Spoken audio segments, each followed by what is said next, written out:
Fan Show special. Chelsea down.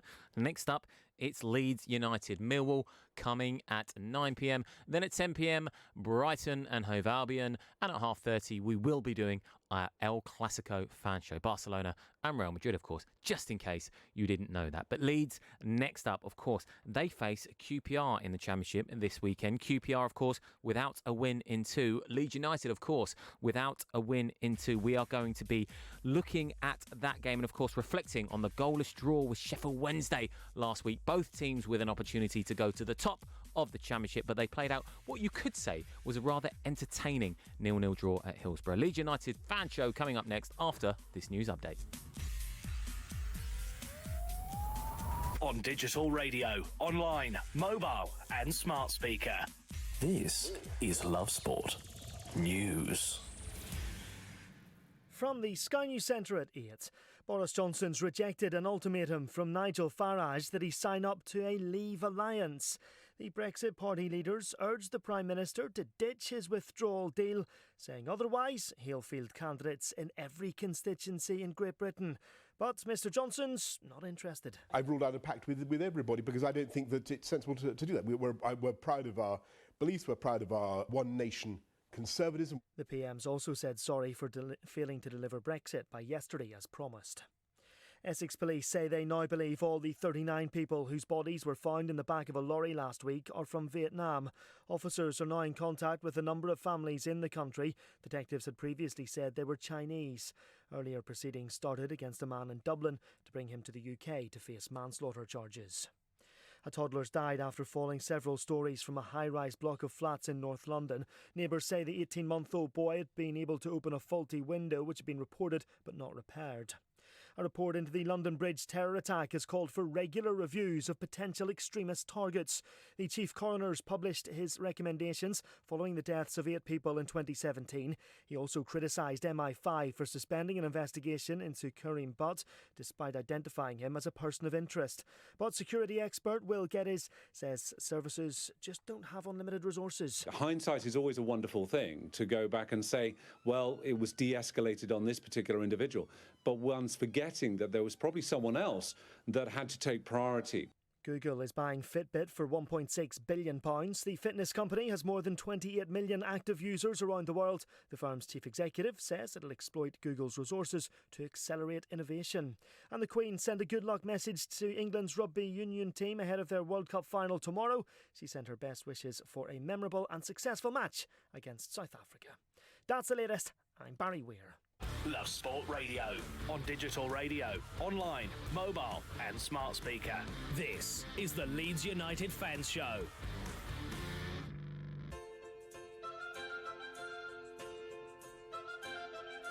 Here we go with Leeds United. We're gonna give the boys a hand. Stand up and sing for Leeds United. They are the greatest in the land. Every day we're all gonna say we love you, Leeds. Good evening. You are listening to Love Sport. Me, Matt Beadle, here with the boys from All Stats Aren't We? Yes, a double bubble this evening, gents. It's John McKenzie here and Josh Hobbs. All right. Hello, Josh. All right, how's it going? Very well, thank you. This is the Leeds United Fan Show, of course, on Love Sport Radio. If you want to join the debate and ask these guys questions, very easy to do so. 0208 7020 558. You can WhatsApp us on that number as well, or tweet us at Love Sport Radio. And as always, John, we're going to start this evening's show with the opening stat. Josh is going to do it. I'm on it. Josh is on it. Nice. I'm on it, Josh, yeah. talk to me. So this time last year, we had 3 players that had scored 5 goals already, and 2 more that had scored over 3. Whereas this season, we've only got 2 players in the whole team that scored over 3 goals, and the next top goal scorer, joint with Pablo Hernandez and Alioski, is own goals. Wowzers. We got problems. Wowzers.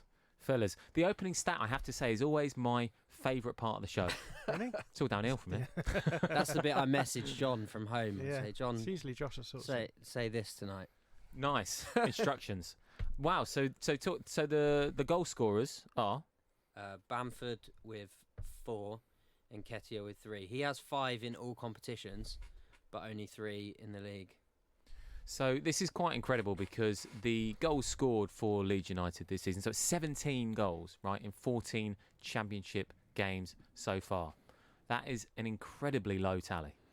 It's the second lowest in the top half. Only Birmingham has scored less. Wow. Yeah, not great. So, I mean, listen, I kind of want to call this the Bamford and Nketiah show because that's pretty much what we talk about all the time. But it was a goalless draw last weekend, an opportunity for both teams to go top of the table. An incredibly entertaining goalless draw. As far as 0-0s go, it was a really good one to watch, John. Yeah, it was, and I think we expected the game to go that way to a certain extent, and it's hard to bemoan the fact that we didn't get a win. I think obviously Sheffield Wednesday have been playing quite well, and so I think we were happy with that result. So it was, I mean, when you consider the chances, yes, Patrick Bamford had a great chance. Probably should have been a penalty, would we say? What, beforehand? The header, yeah, pulled. Yeah, his shirt was pulled. I thought so. I Blatant. I tweeted that, and I got all kinds of abuse Why? from some Sheffield Wednesday fans. Why would you get abuse? I don't know. He was just going, "Oh, if you start giving that, then everything's a penalty." But I was like, "Well, it is a foul. He got his shirt pulled.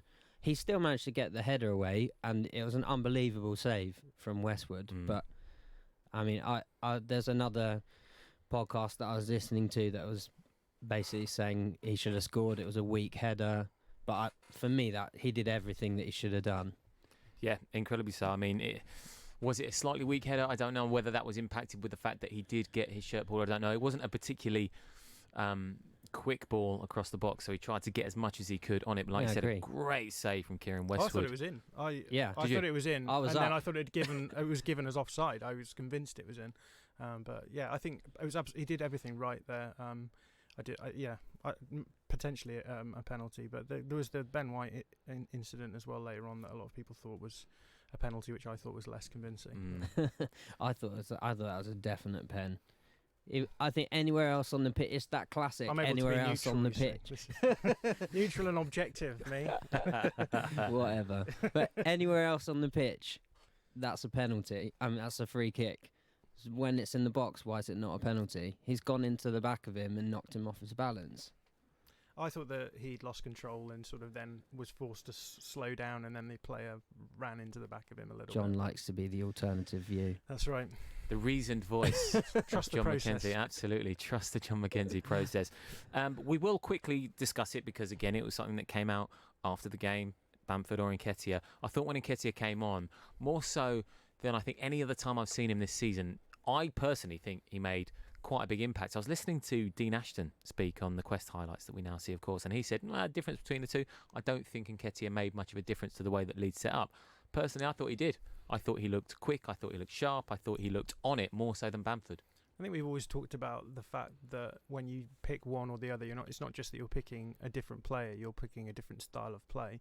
I thought it was quite obvious the impact that certainly from the wider team, whether or not you put that down to Nketiah coming on and Bamford coming off, but we certainly lost control, I thought, a little bit in the second half.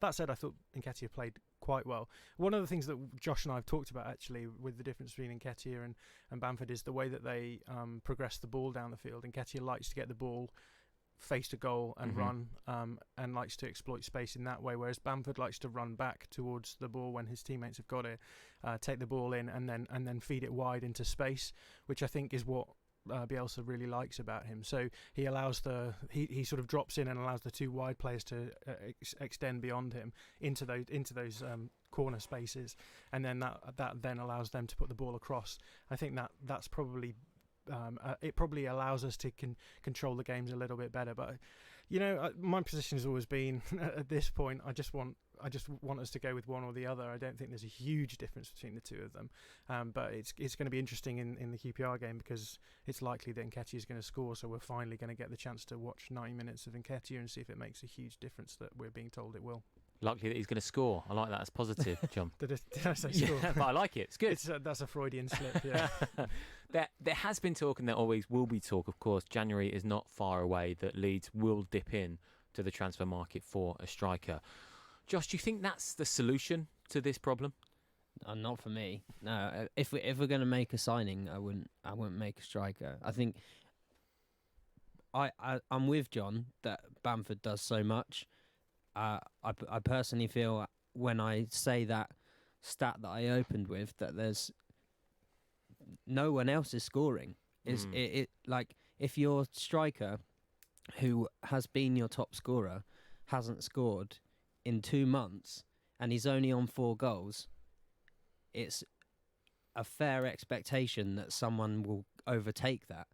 No one's overtaken Bamford as top league goalscorer, and they've had 2 months in which to do so. Where's the goals from Click? Where's the goals from Costa? Where's the goals from Harrison? The team needs to score goals, not just Bamford and Nketiah. Well, that's a great point, because that is what the outsider will always say, won't they? When it's 17 goals from 14 games, like you said, those players aren't scoring goals. Everyone looks at it and says, well, the answer then is to sign a striker. But it's not about that. It's about the system working like it should work. Yeah, and we know that Bielsa doesn't like to just. He doesn't think solutions are as easy as just copy and pasting a new player into the space and all players left behind them. And he is not going to bring in a player in January and suddenly just throw them into the team and then expect that that's going to turn things around. We've seen it with Nketiah. Like there's still questions about whether or not he trusts Nketiah's ability to play in the system that we have now. I can't see bringing in a striker being anything other than a prolongation of that same process, but just move back 6 months. So I'll be surprised if we bring anyone in unless we really need cover, to be honest. I think Josh would probably say that he'd like to see a creative 10 brought in, but again, so much of the system is about manipulation of space and understanding the routes that are being run and the way that the team are moving around. That I don't think there's a quick fix, and so we'll only bring in a player, I think, if we have a bad injury. Would you say that, Josh? I would say that. I think I just want something different in those games where we're struggling to get through. I know that a 10, maybe a 10 that dribbles with the ball might not be ideal if teams are defending deep against us. So I probably want another player that could pick out a magic pass that I sort of only think Pablo Hernandez can do. Where if we had one more player like that, that would help. As we were discussing earlier, Man City, it's ridiculous to equate us to Man City, but teams defend similarly against us as they do against Man City, which is why we are. But they have Silva and De Bruyne that are able to conjure up some magic. We have Hernandez and Jack Harrison. That ain't going to do it for me. Nice, okay. Interesting words from Josh Hobbs from All Stats, aren't we? On this, the Leeds United fan show on Love Sport. Plenty coming up, of course. We're going to be speaking to Gary Devonport next of the Talking Shut podcast and looking ahead to that game against QPR. Love Sport Radio, the station giving fans a voice. Premier League, Championship and fan shows, 7 days a week. We've got your team covered. Love Sport. Hello, I'm Tim from Bolsover. I'm a retired teacher. I was looking for a better electricity deal from my parents when I got an email from a spokesman said it was a fixed deal for 2 years, which was better for my parents, less for them to worry about. And when I had a look at the sums, I had to recheck because I couldn't quite believe it. They were going to save over £900 each year they were on that deal. Needless to say, we signed up pretty quickly. With a spokesmansaid.com. Fighting for you, saving you money. As a parent, you always want to protect your kids. So make sure their vaccinations are up to date. Measles and whooping cough are on the rise and can cause severe illness. But childhood vaccinations can help prevent them. Are your child's up to date? Find out more. Search online for NHS vaccinations. If you see somebody showing any of the signs of a stroke, you don't have to think about it. You just dial 999. Use the FAST test. F. Face. Has their face fallen on one side? Can they smile? A. Arms. Can they raise both arms and keep them there? S. Speech. Is their speech slurred? T. Time. Time to call 999 if you see any one of these signs. Act fast, make the call, dial 999. Whoa! Look how much saturated fat is in these chocolate biscuits. It's surprising how much is in our food and drinks. For us kids, eating too much saturated fat can lead to harmful fat building up inside, which we can't see, increasing the risk of heart disease or stroke when we get older. So be food smart. Download the free Change for Life food scanner app and start making healthier choices today. Making small changes to your lifestyle could improve your chances of staying healthier longer. Start now by taking our free How Are You quiz. Just search 1U. Love sport. You're listening to Love Sport Radio, the Leeds United fan show, no less. Me, Matt Beadle, here with the boys from All Stats, aren't we? John McKenzie and Josh Hobbs. Just quickly, there is a game in the Championship going on right now. Bristol City are at a soaking wet Oakwell, 0-0 as things stand with Barnsley. We'll keep you updated on that game as and when things happen. But now we are going to move to the splendidly named Talking Shut podcast with Gary Devonport. Gary, thank you for joining us. The boys have given their verdict of last weekend against Sheffield Wednesday, a 0-0 draw, of course. How did you see that game?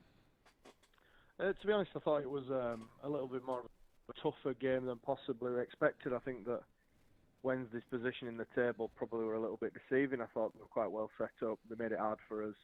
They obviously started with two big lads, which are always going to be a test when we've got, Berardi and Ben White at back. But I thought we coped well, and I think it's one of them games that you come away from, and if you speak to a Sheffield Wednesday fan, they think they could have won it, and as a Leeds fan, I think we had chances to win it as well. So all in all, if you'd have said a point away at a tough Sheffield Wednesday, before the game, you'd probably take it.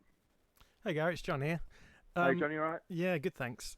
You had Adam Forshaw on your podcast this week. Obviously, it goes without saying that I'm a big fan of Adam Forshaw. Tell us a little bit about that. How did it come about, and what did you talk about on the podcast? So we've got an agreement with the club. Us guys are talking shut that they'd give us one club employee, whether that's a player or a member of the staff, a month. And I sent my usual email to the club, saying, "Oh, can you give us this month?" And I was offered Adam Forshaw, so we jumped at the opportunity to get Adam on. And he was fantastic. To be fair, he was very open and a very humble guy, and he was quite happy to talk about everything really. Hey Gary, it's Josh. Hey Josh, you alright? Yeah, I'm good, mate. I really enjoyed the pod with Adam.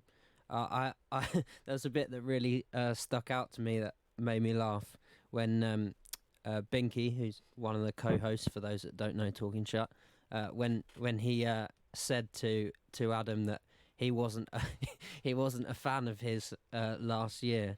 That made me laugh out loud. But when Adam said, "Oh, I think people are starting to recognise what I bring to the team," and I was just wondering maybe if Binky's been reading some All Stats, aren't we, content, as John's been preaching that one for a while. Yeah, I think there's every possibility Ben has been reading that, to be honest. But hey, look, at the end of the day, we're fans who set a podcast up, and if anything, the four of us, we're nothing but honest, and we'll be honest to anybody really. And I think Ben's turned around a few times in recent weeks and said, he got it wrong, and I think it's one of them things we had him for, sure, that maybe you don't really appreciate it till it's not there anymore. And I think that evidently in the last couple of weeks there's been a Adam Forshaw-sized gap in our midfield that, he does a lot to stabilise the midfield and allow Klitsch and and others to sort of play around him, and he does that really sort of, to coin the phrase, gets all that hard work done in the engine room. I think he's sort of pivotal to that really. I'm interested to hear you say that you have this agreement with the club where you have the players on. I just wondered whether or not it's changed your attitude as a fan, getting to know some of the players and some of the club employees. Do you think that changes your idea about like the responsibility that a Leeds United media outlet has in engaging with the players? Do you feel as though that you should be perhaps more careful about the way that you talk about the players now? Yeah, maybe a little bit, but as I previously said, we're fans and we've got opinion, and I think as long as you put the opinion across in the correct way, and correct format, I think there's nothing wrong with having an opinion. I think one thing that has sort of a little bit stuck out for me in my time podcasting and being in and around players is the fact that they are human beings at the end of the day. I know the footballers, and we kind of see them in a particular light, or some fans may, but at the end of the day, they're just human beings who've been blessed with talent, and they're lucky to sort of live their talent out, you know, on one of the biggest stages in football. And I think sometimes, you know, it's easy just the same as people on the telly or, you know, in a program or whatever, rather than seeing them for actually humans. So some of the stick that they do get, you know, some of the unwarranted stuff maybe, or some of the stuff that oversteps the line a little bit, I think it does have an effect on them, and I think that's something that we probably as fans need to bear in mind, you know, when giving our criticism, if you like. Yeah, I thought that was really interesting, and something that that Adam said that stuck out to me as well was that he felt almost that the atmosphere was a bit. I mean, these aren't his exact words, but it was a bit unbearable from sort of 12 games to go. He said he felt people got a bit excited too soon. I think that was something that he used.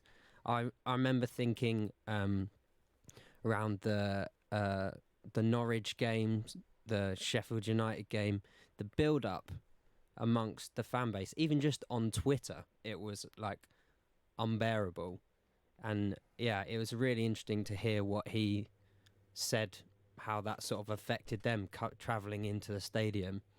What did you make of that? Yeah, I mean, I think what he was getting at is that, you know, maybe as a fan base, and certainly he even said some of the players maybe got a little bit carried away and maybe kind of thought that the job was done a little bit, although he didn't actually say them words, but that's kind of what I took from it. And I mean, I mentioned it on the show, it's difficult from coming from the place where we've been for so long, which has been downtrodden, and, you know, there never appeared to be any light at the end of the tunnel. Then the light was at the end of the tunnel, and it got brighter and it got brighter, and, you know, the way that we were playing ourselves, we were playing our football, it was difficult not to get sort of carried away. And I think one thing he did mention is that, you know, when that comes around this time around, if it comes around this time around, which I'm pretty confident it will do, then, you know, he feels that the players and maybe even the fans will be more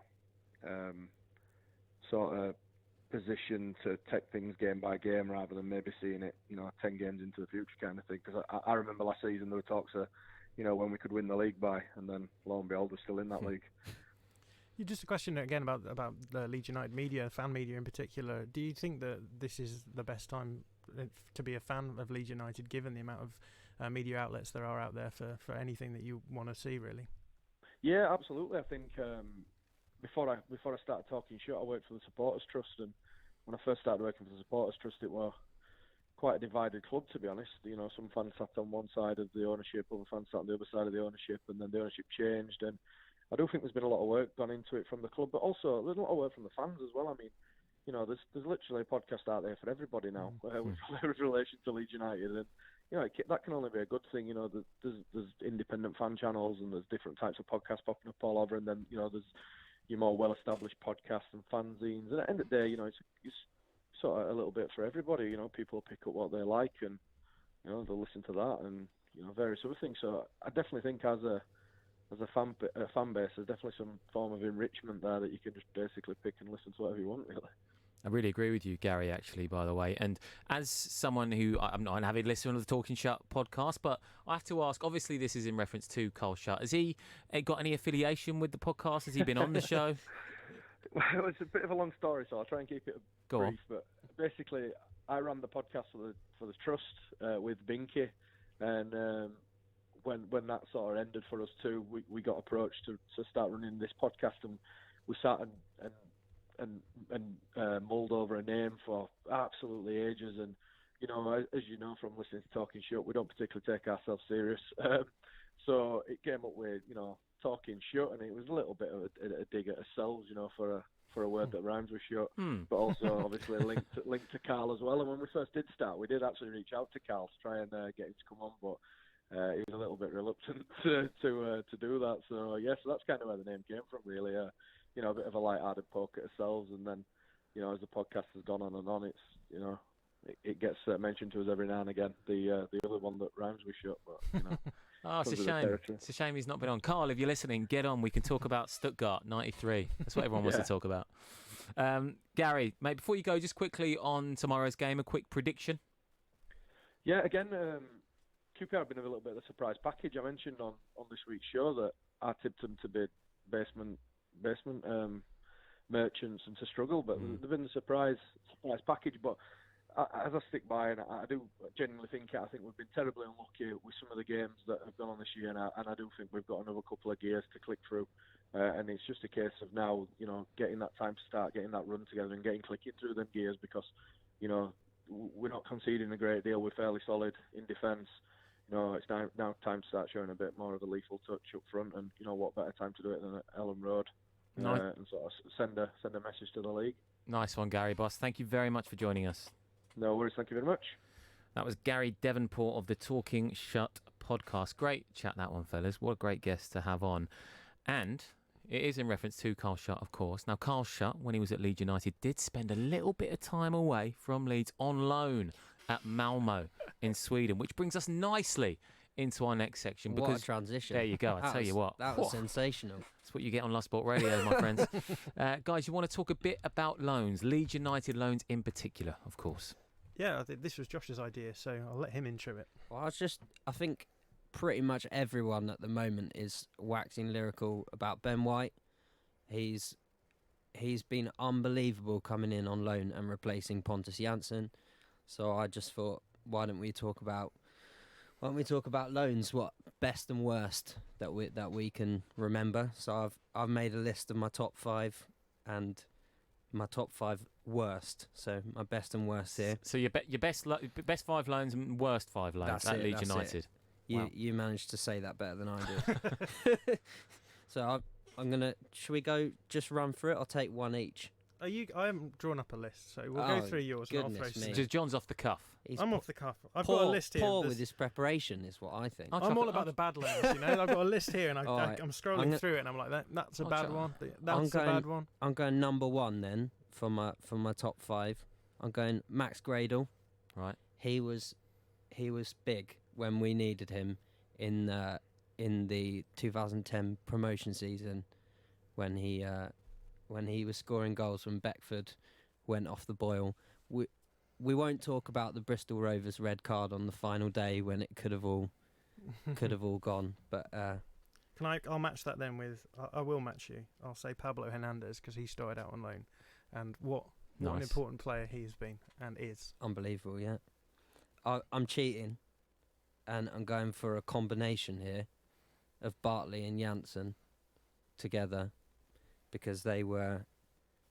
We were horrific at the back before we had Bartley and Janssen, and when Pontus arrived, I feel that he was a catalyst for the relationship between the players and the fans coming back. In the Chileno years, it was horrendous for that. So, Bartley Janssen. John? I can't find another good one. Okay. Okay, I'll go another one. Robbie Keane.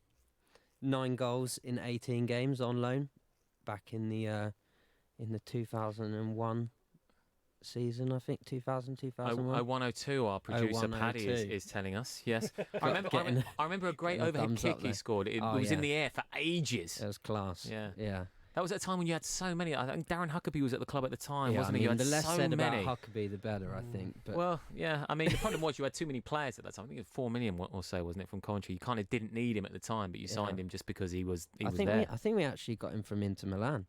No, sorry, I'm talking about Huckabee. Oh, yes, Robbie Huckabee, Keane, yes. Yeah, of course. We definitely didn't get Huckabee for Inter Milan. Huckabee incidentally scored a hat-trick in the first Leeds game I went to, but unfortunately against Leeds rather than for them. So. He's one of those players that was unbelievable against us and horrendous like Billy for Painter us. Or Billy Sharp. Why does that happen? Billy Painter, crikey, I forgot about that Why one. does that happen? Yeah, there is a lot of players who have been rubbish for us, and then they've come back against us. And I got a few on my bad list. I'm genuinely struggling to find any good. Shall I carry on with my good? I'm going to chuck a couple in the mix as well when you get on, just ones that I've just come off the top of my head. But please, Josh. All right, I'm going Richard Naylor. That's an unbelievable loan. Comes in of Ipswich. Yeah, he was at Ipswich. Mm-hmm. Was our captain, got us promoted, and almost as good as the promotion. Captain at Old Trafford when we got the win. Yeah, can't forget that day. I'll add Neil Kilkenny to that. Yeah, he was in the team. He was a useful player for us in the day, and stayed for quite a while in the end. Another one I've got on there is Rob Hulse. That's a very unglamorous one, but he was striker when we got to the Championship playoff final. Again, it feels like I'm saying this a lot, but won't talk about what happened on the actual playoff final. But he was he's great. now a working paramedic. Works full time as a paramedic. Is he really? That's a weird transition. It is, yeah. Incredible. All right. Well, I'm going to go with, this is a really random one, Lee Chapman. Oh, wow. Returned to the club in 96 on loan. I remember because he got sent off in the game he came back. I remember watching it on Match of the Day because obviously he was a big player for the club, top scorer in that 91-92 season, and went away in Portsmouth and West Ham and stuff, and then he came back because you'd had a striker crisis. Yeboah and Masinga were away on African Nations Cup duty, and I think a few other players were injured, so Chapman was drafted in as an emergency loan, got sent off, West Ham. The old elbow. That is some stellar knowledge. Yeah, that's good knowledge. It's just that mid-90s period. We've talked about this before. Yeah. Ridiculous. You just knowledge from remember that. everything from that period of time. Yeah. And one other, actually, which is a bit later. Now, this wasn't a loan. This was as Bristol City, have just taken the lead at Barnsley. Ashley Williams appears to have scored because he's doing some rather odd celebration. But Bristol City leading Barnsley 1-0 at Oakwell. Daniel Bentley as well. They owe a lot to him. He made a fantastic save about 5 minutes ago. Pushed a point-blank effort onto the post. But yes, Bristol City 1, Barnsley 0. That was awful. I'm interested to hear what your non-loan for our loan. Yeah, sorry. So this is a bit off-piste. But he was on a month-to-month deal at the same time as Craig Hignett was at Leeds United. In 2004, a certain Steve Guppy. Wow. Oh, wow. Scored in his... scored against Forest. I think you're winning this game. But Steve Guppy was a great player in his time. Very, very good player. And it was at that time when he'd been released from his second spell with Leicester. And then after that, it was in his mid-30s when he came to Leeds. And he played like 4 or 5 games or something. He went to Stoke. He can go on gradually... the worst loans list. Yeah. He ended up in the US. But yeah, a good player in his time. The worst loans list has the potential to be quite long. It could go on for so long. I'm starting with Lewis Baker because I had such high hopes for him. You see the video clips of him scoring free kicks with both feet. He's known as a wonder kid. He's coming under a great manager. You think he's going to play brilliantly under him. He was atrocious. Yeah, he didn't do a huge amount. Disappointing. I'll match him with Adrian. Do you remember Adrian? Goodness. Most famous thing Adrian ever did in a Leeds shirt was a famous dive where he flapped around like a salmon plucked from a river. I don't recall this one. No, go on. Yeah, he was a Brazilian player who was brought in, and everyone was like, "Oh, it's a Brazilian player. He's going to be fantastic." And there was maybe a few flashes of that, but for the most part, very disappointing. That was it. Well, fellas, thoroughly enjoyed this loan watch. Any more, Josh? I'm presuming that's it. I mean, we're good. I could give you so many. But We'll delve right into it. This is the Leeds United fan show on Love Sport. Next up, we've got the opposition view of QPR. This is Love Sport. Hi, I'm Marilyn from Oxfordshire. My current insurance company quoted £245 and 8 pence to reinsure. And a spokesman said, obtain me a price of £173.49 for the same cover. This was a fantastic saving for me. And next time my car insurance comes up for renewal, I will be going through a spokesman said. No doubt about that. With a spokesmansaid.com. Fighting for you, saving you money. Making small changes to your lifestyle could improve your chances of staying healthier longer. Start now by taking our free How Are You quiz. Just search 1U. There are many things a mother can pass on to her baby. Her smile, her eye colour, and her immunity to whooping cough. Whooping cough is a very dangerous illness for young babies, and at the moment it's spreading fast. A simple vaccination during your pregnancy can help to protect your baby in their first weeks. Please speak to your GP, nurse, or healthcare professional and pass on your immunity. Oh, it's okay. Let's face it, when your kids are ill, you'd do anything to help them feel better. But remember, antibiotics aren't always needed. You might not realise it, but taking antibiotics when you don't need them puts you and your family at risk of a longer and more severe illness. Help keep your family well. Always take your doctor's advice on antibiotics. Search NHS antibiotics. all better. Brilliant, I've finally quit. I can keep up with my kids now. I feel like I've got my life back. It's an amazing feeling when you stop smoking. Experience it for yourself with help from Smoke Free. Our range of free support can help you quit for good.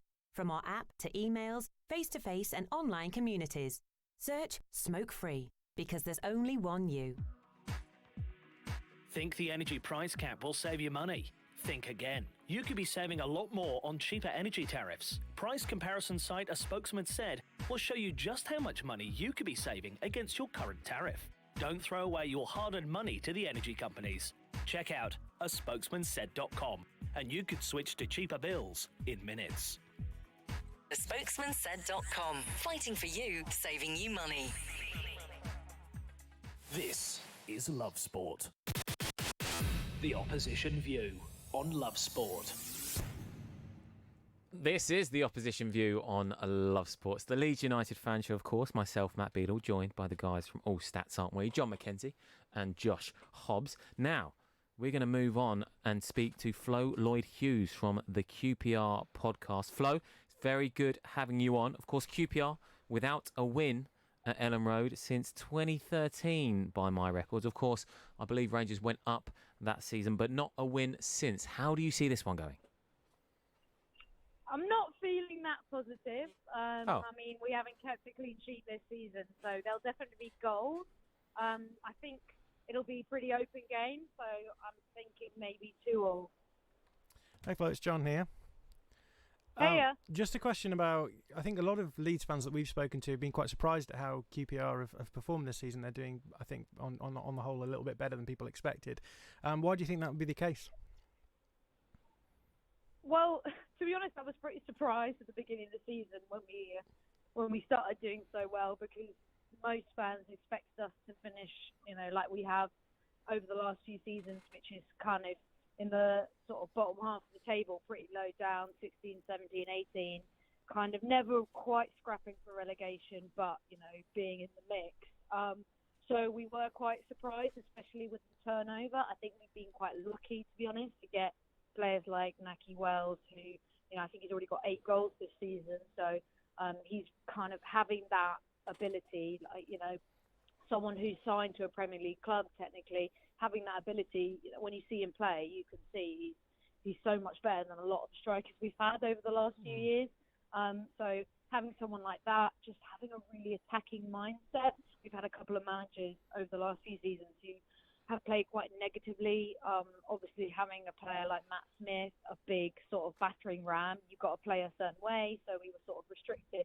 Whereas now we've moved players like Ryan Mannings into positions that he wasn't typically playing in, and it's really opened up new opportunities for us. So we've taken a few people by surprise, but I think the issue is we're a little bit one-dimensional. Everything kind of relies on the fullbacks pushing up the field and, the goalie playing it short. And when the team does press us, we, fall under pressure a little bit. I read an interview actually with Les Ferdinand the other day, and it's interesting that you were saying that you do rely on bringing players in like Naki Wells, and there's a sense in which you don't really know how well you're going to perform in the season, because in the last few seasons you have relied on loan players. So do you think that that's just a reality for QPR at the moment? Is that just the way that it's going to have to be? A little bit. I mean, we've got some good players coming through who I think will get us a bit of money. Luke Freeman didn't probably go for as much as a lot of the fans would have liked, but the market's sort of changed now. Championship clubs aren't spending or selling for as much as they used to. And same with Massimo Luongo. I think a lot of people expected him to get sold for a little bit more, but Ilias Chair and Abire Eze, hopefully, as they progress and kind of prove themselves, they should be worth a fair amount. So if we can bring in that money, then we should be able to turn it into some proper transfers, because, the problem with relying on loan players is it's not that stable, and I don't think we'll be able to secure Naki Wells when he's out of contract in the summer because of his wages, and he probably expects, as much as I'm sure he's enjoying his time there, I'm sure he expects to also be playing for a club higher up the table, or maybe even a lower Premier League club. Flo, you mentioned Naki Wells, of course, that loan deal. Jordan Hugill as well. Can I just quickly get your point of view on him? Because we have a West Ham fan show on this very station as well, and he's become something of a laughing stock's a bit too harsh, but he's a bit of a joke, I suppose, amongst some West Ham fans. The meme always goes around about how he's looking forward to blowing his bubbles when he signed for the club. Obviously, nothing ever really happened at West Ham, but I think you said a lot of people have been surprised with QPR's start. He's done quite well this season. Yeah, he's done really well. I mean, obviously, he didn't quite have it his way at Middlesbrough, and I think a lot of people were surprised when Warburton brought him in because they thought, well, he hasn't really even proved himself in the Championship, so it's a bit of a risk. I think he's got what Matt Smith had in terms of size, but he's far more agile. I think the biggest problem we've seen with him this season is he can't hit a ball first time. He's had some really good chances to finish, like some really embarrassing chances to finish first time, but he needs a good, sort of 3 to 5 seconds to compose himself before he slots home. And to be fair to the guy, he's got goals this season. He's got some really important goals away, like the goal at Sheffield Wednesday, so you can't really blame him. But I would say that he does struggle kind of in those heat of the moment, ball in, you've got to react. He can be a bit slow in those kind of situations. Hey Flo, this is Josh. On strikers, do you expect that you'll be playing 2 up front tomorrow? Is Hugo fit? So yeah, Hugo was suspended because he's a big guy, so I think he likes to throw his weight around. So he picked up a few too many yellow cards, so he was suspended for the Brentford game. I expect him to come back in, but it might be kind of to replace Naki Wells. It might be too much of a risk to play 2 up top. It might be better to just have 1 up there and start Wells or start Hugo and then rotate, seeing how the team's going. I mean, Hugo's been great away from home because he's a bit of a bully, so it helps to have someone like that to kind of cause a bit of trouble as well. It's interesting that you say that, because I think playing 2 up front against us is actually a way that oppositions can make Leeds respond to them, rather than what seems to happen, which is everyone responds to what they think we're going to do. We change our shape when we know that we're coming up against 2 strikers.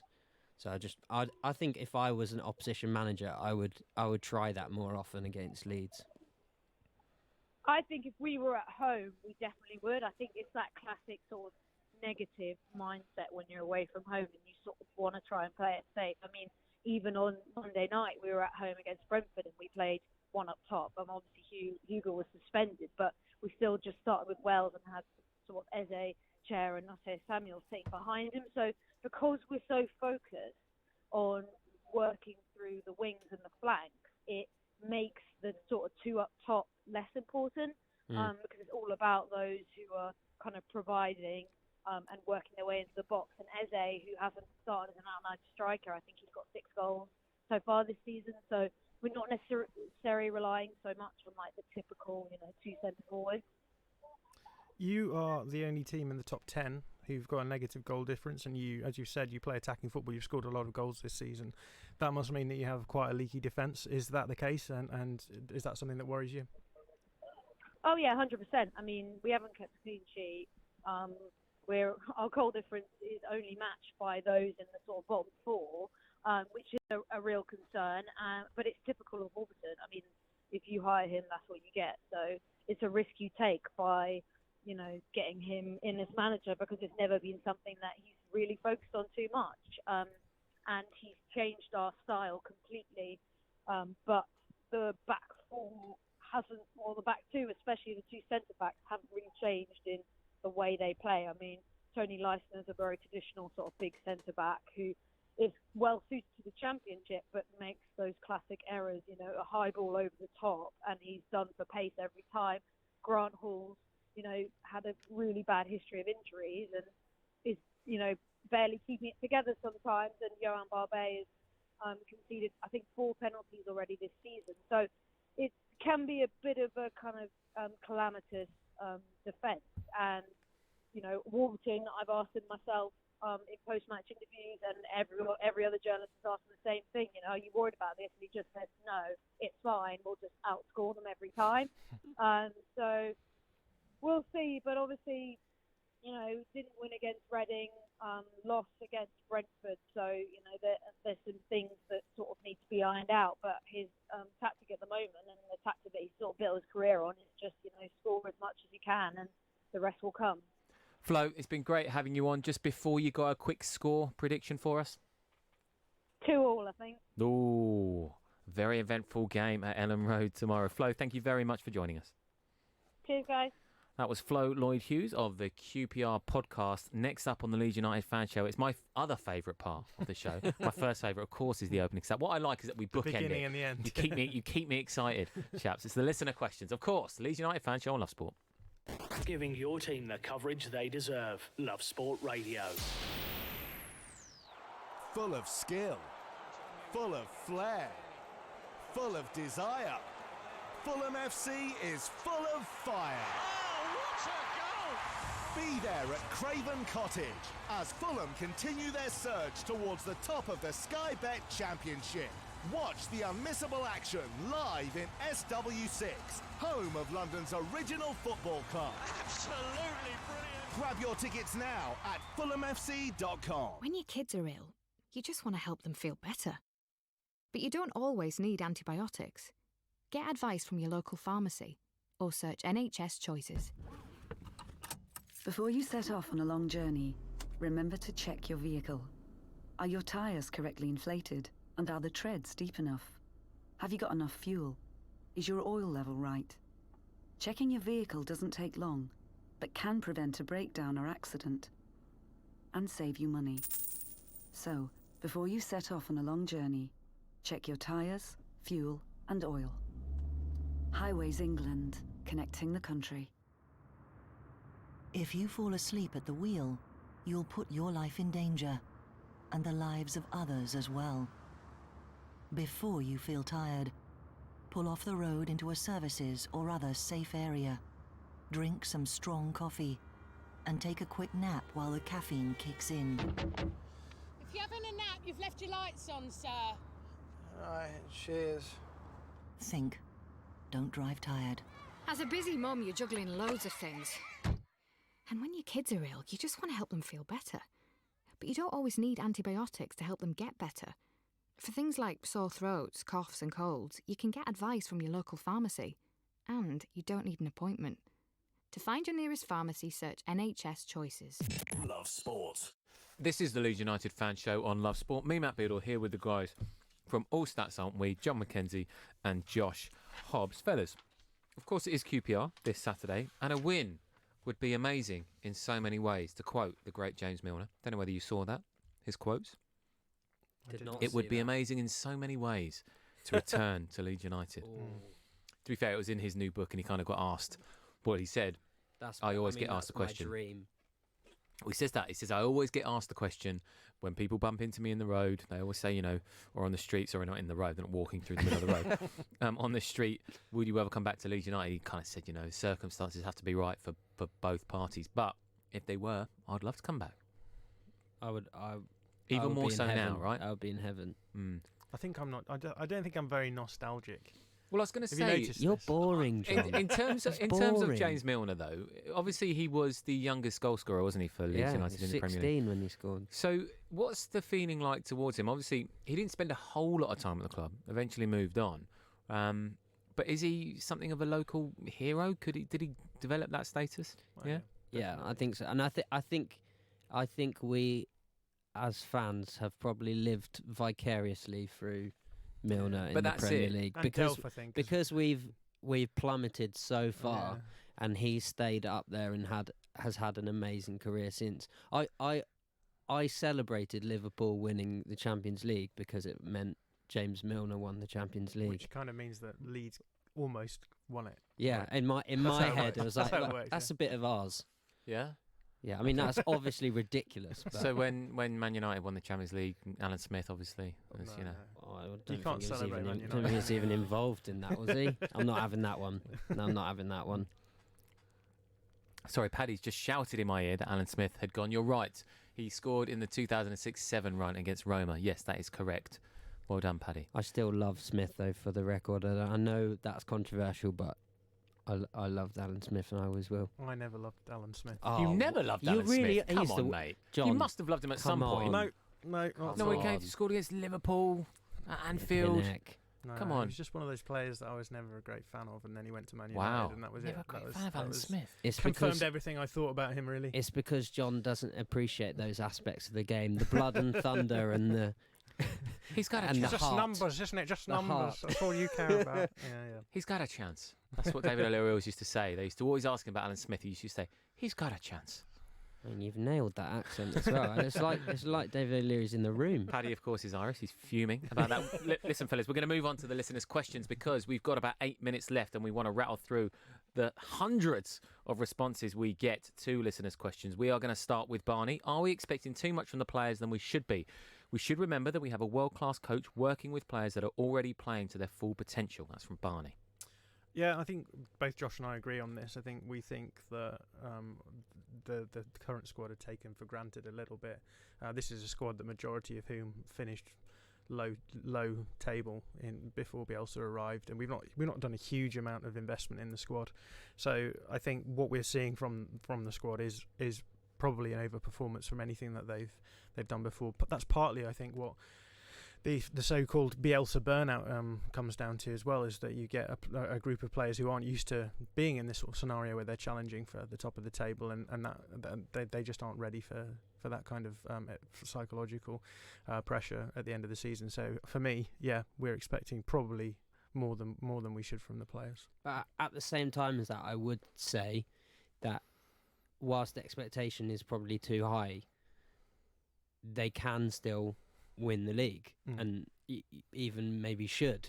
So it's like expectation is crazy high, but we don't need them to be as good as Fulham's forwards. We just need them to be average and score. Like if they convert the average amount of chances, then we win the league by miles. But we're currently below average. I hate to say this to you, Matt, but the process actually works. So what we need to do is trust We the had process. to get that in. well, You see the way we engineered that? That was Adam Forshaw agrees with you. Yeah, he Jen. does. He does. Adam Forshaw probably listens to this show. I would have thought think so. Yeah, and he knows now to just be average on Saturdays, and Just that's be- absolutely fine. Just to be average in the system, which works brilliantly well. Not average outside of this system, otherwise not so good. Next up, Matt Duncan. This is an absolutely massive shout from Matt Duncan. He has said, how far is Phillips, Calvin Phillips, of course, from getting an England call-up? Do you feel he offers more in his position than Jordan Henderson or Declan Rice? Who wants to take this one? Well, I mean, I'm sorry to say this, but he's not better than Jordan Henderson in Jordan Henderson's role. As a number 8, he's a Champions League winning captain. Come on. However, Declan Rice, I don't understand what he does. Really? I literally don't understand what he does. I'm the same. He's not a destroyer like Phillips, Doesn't need to be. who wins the ball and dominates. But Phillips also receives the ball and plays it on much better than Rice. Rice is like he has the turning circle of a truck, whereas Phillips gets the ball on the half turn, plays it out to fullback. I'm not sure we're going to see him for England until he's playing in the Premier League, hopefully with Leeds. But I'm interested. he could. I'm interested to hear I'm always with these kind of questions to hear an outsider perspective. Well, firstly, Declan Rice. I mean, for me, he is the best Not player in having it. England at the moment Not in that having it. position as an English player. And I realise why Paddy was probably in your ear, because we're talking about Declan Rice, and I imagine that Paddy, being an Irishman, isn't the biggest fan of Declan Rice. But I would say that for me, Declan Rice, I think he is a very good player. I actually watched him very closely last season because I had those concerns that you raised, Josh, and I thought it was brilliant. I don't think he needs to be an enforcer. Michael Carrick, for example, wasn't that type of player when he was at United He in was England and West Ham. sensational as a passer. Declan Rice is a very good passer of a football. Not having it. I don't think he progresses the ball quickly enough now, particularly for England. If that's what the question's on, I think Calvin Phillips would. I know Matt, and I know that he's partly asking this question because he knows I don't really care about England, so he's just kind of winding me up. Oh, But okay, right. I do think that actually Calvin Phillips would be fine for England, and I think it's probably a matter of time before we see him tried out there. Maybe. Okay, we're going to kick on which is exactly what David Martin wants us to do as well, because he said, do we think, given the loss of key players, that we've done okay recently, and with the return of Hernandez, we can kick on? I think this is an interesting question, actually, because I feel as though we've almost forgotten that in the last couple of weeks we've missed a few key players through injury. We've changed the style of play that we're playing to reflect that, mainly because we're playing Helder Costa instead of Pablo Hernandez. We've lost a little bit of control with Adam Forshaw out, and with Click being expected to play more as a classic 8, maybe covering for Jamie Shackleton if he's been playing. So I'm actually looking forward to the next few games, because I feel as though we're going to start returning to fuller strength than we've had for a while, and I think hopefully we could have the chance to sort of calm down a little bit after a few frenetic weeks. Okay. A stats-based question, fellas. I know you like these one. This is from Josh Denby. Any underlying stats on what Roberts brings in terms of chance creation, or has he not appeared enough this season to say? Josh? Well, I mean, he hasn't appeared enough this season to say. Roberts is a player that I really like, for sure. But, all the metrics are just going to be skewed terribly because of his minutes. But I think what he brings is someone that progresses the ball by running with it, which we don't have that many of. He wants the ball, he shows for it in space, and I think he's the closest thing that we've got to what we had from Saiz in that role, running through the middle. I'd like to see him play more, and I'd like to see, particularly if Nketiah is going to be starting, I'd like to find a way to get Roberts in there to get him the ball. I'm a big fan of Roberts too. I think the problem is always going to be that I think people, when it comes to creativity, usually what people mean is someone who actually finds space in between the midfield and defence. And part of the problem is that teams sit deep against us, and there isn't that space there. You can play anyone you like, unless they're someone like Lionel Messi of that elite quality. They're really not going to get this. You're not going to get the sort of benefit that people expect from them. So I really like Tyler Roberts, but I don't think he's a one size fits all solution, because I think he's going to come up against two banks of defence and midfield, and there's just, the problem is that it's just really hard to break down those two lines. Gents, we are at the end of the show, so very, very quickly, one last question. And as Alioski and Douglas are both potentially missing, who do you go at left back? That's from the Mighty Whites podcast. Stuart Dallas. Oh, well, there we go. Nice and easy. Easy. Job done. Stuart Dallas. There you go, Mighty Whites. If you wanted a simple answer, you certainly got one. Chaps, it is QPR tomorrow. Just before we go, again, a quick prediction from you both. I'm going 2-0 Leeds. We finally score more than one goal at home for the first time this season. I'm going 1-0 Leeds. We don't finally score 2 goals at home. Oh, no. Wow. I can't take it. The tension. Could cut it with a knife. This has been the Leeds United Fan Show on Love Sport. Thank you, John. Thank you. Thank you, Josh. Thank you. We will see you next Friday at 8 p.m. This is Love Sport. Full of skill, full of flair, full of desire. Fulham FC is full of fire. Oh, what a goal! Be there at Craven Cottage as Fulham continue their surge towards the top of the Sky Bet Championship. Watch the unmissable action live in SW6, home of London's original football club. Absolutely brilliant. Grab your tickets now at fulhamfc.com.